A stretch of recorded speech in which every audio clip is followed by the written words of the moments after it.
है तू और हमारा देश कैसा है, वैसा ही जैसा आप छोड़ के गए थे। यानी कि हम अभी भी अंग्रेजों के गुलाम हैं? नहीं, अंग्रेजों से तो हमें 1947 में ही आजादी मिल गई थी।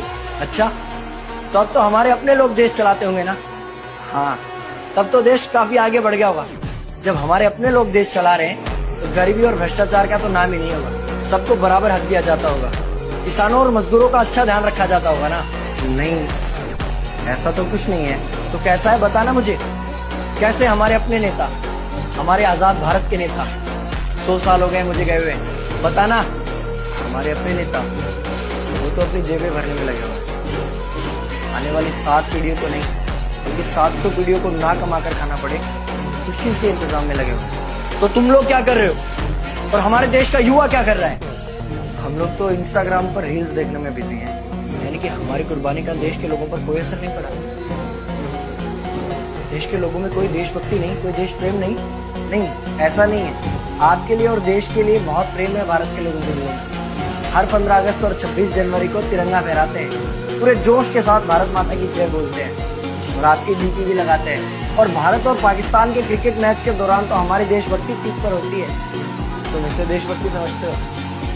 तो फिर क्या है देशभक्ति? अगर तुम्हारी देशभक्ति समाज को सुधारने में, गरीबों को अच्छी शिक्षा या बराबर का हक नहीं दिलाती तो कोई काम की नहीं है तुम्हारी देशभक्ति। भ्रष्ट नेताओं और सरकार के खिलाफ आवाज उठाओ, लोगों को एकजुट करो। लेकिन अगर हमने सरकार के खिलाफ आवाज उठाई या नेताओं से सवाल पूछे तो हमें एंटी नेशनलिस्ट कहा जाएगा या हमें गद्दार करार दे दिया जाएगा। तो डरता है? 23 साल का था मैं जब अंग्रेजों ने मुझे फांसी पर चढ़ा दिया। मुझे तो आतंकवादी कहा गया था। अगर अब नहीं जागे तो ये देश सोता रहेगा। ये सरकारें, ये नेता देश को बेच खाएंगे। इस भ्रष्ट सरकारी तंत्र से लड़ो। देश को क्रांति की जरूरत है। क्रांति यानी कि हमें हथियार उठाने होंगे, बंदूकें उठानी होंगी जैसे आपने उठाई थी। नहीं, हमारी क्रांति विचारों की थी। जब अंग्रेजी हुकूमत ने हमारी आवाज नहीं सुनी तो हमने और जोर से आवाज लगाई और अपने विचार रखे।